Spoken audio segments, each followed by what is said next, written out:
বাজারে কোনোভাবেই যেন কমছে না চালের দাম। এক সপ্তাহের ব্যবধানে বস্তায় বেড়েছে 150 থেকে 200 টাকা। এদিকে বেশ কয়েকদিন ধরে নাগালের মধ্যে থাকা কিছু সবজির দামও বাড়ছে পাল্লা দিয়ে।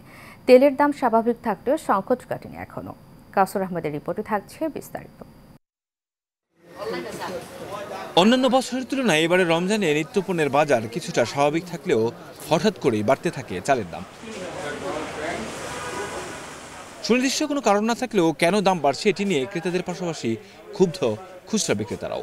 মোজাম্মেল মিনিকেট আগে কিনতাম আমরা 2050 টাকা 25 কেজি, আর এই চাল পরশু দিন আমি আনছি 2300 টাকা পাইকারি, 2300 টাকা বস্তা পরে 50 কেজি 4600 টাকা। কয় টাকা বেচবো কাস্টমার কাছে? কাস্টমার তাইলে দাম চাইলে ঘুরে জায়গা দৌড়ে। তবে ভোজ্য তেলের কিছুটা সংকট থাকলেও স্বাভাবিক রয়েছে অন্যান্য পণ্যের দাম। বেড়েছে লেবু, বেগুন, শসার দাম।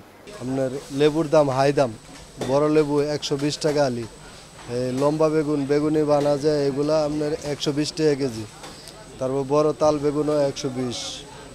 অন্যান্য মাল দাম ফুলকপি, পাতাকপি এগুলা দাম কম।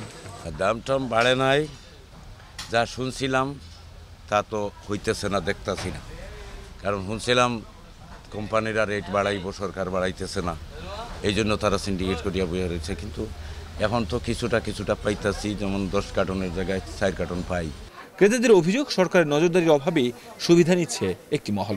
স্থিতিশীল থাকলে আর কি আমাদের জন্য একটু ভালো হয়, যারা মধ্যবিত্ত আছে, নিম্নবিত্ত আছে, তাদের জন্য একটু ভালো হয়। ঈদের মাঝে একটু দামটা যদি একটু স্থিতিশীল থাকে।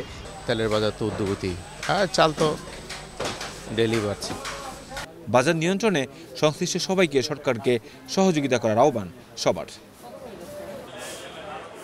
কাউসার আহমেদ, এশিয়ান টেলিভিশন, ঢাকা।